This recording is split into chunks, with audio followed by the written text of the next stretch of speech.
আসসালামু আলাইকুম। আশা করি সকলেই ভালো আছেন। আজ আমি এখানে খুব মজার একটি রেসিপি আপনাদের সাথে শেয়ার করব। আশা করি আমার এই রেসিপিটি আপনাদের সকলের ভালো লাগবে, ছোট বড় সকলের।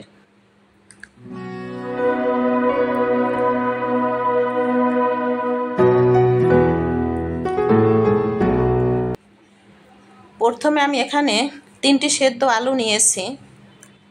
এখন একটি চামচের সাহায্যে আমি ভালো করে ম্যাশ করে নিচ্ছি। ম্যাশ করা হয়ে গেছে।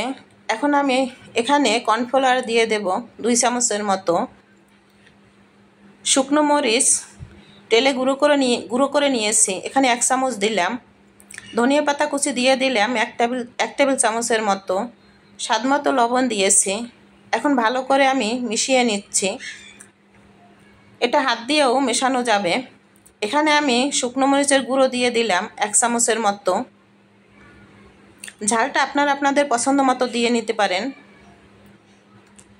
মেশানো হয়ে গেছে। এখন হাতের তালুতে আমি সামান্য পরিমাণে তেল মেখে একটি চায়ের চামচের সাহায্যে বল করে নিচ্ছি। এভাবে আমি হাত ঘুরিয়ে বল করে নিলাম। দেখুন সবগুলো তৈরি হয়ে গেছে। এখন আমি এগুলো ভেজে নেব। ফ্রাই প্যানে তেল গরম করে নিয়েছি। মাঝারি আছে আমি এই পটেটো বলগুলো ভেজে নেব।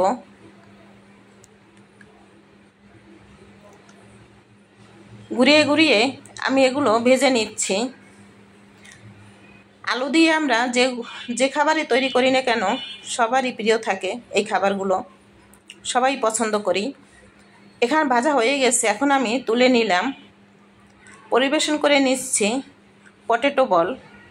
বিকেলের নাস্তায় খুব মজার একটি খাবার। আশা করি আমার এই রেসিপিটি আপনাদের ভালো লাগবে। ভালো লাগলে অবশ্যই সাবস্ক্রাইব করবেন।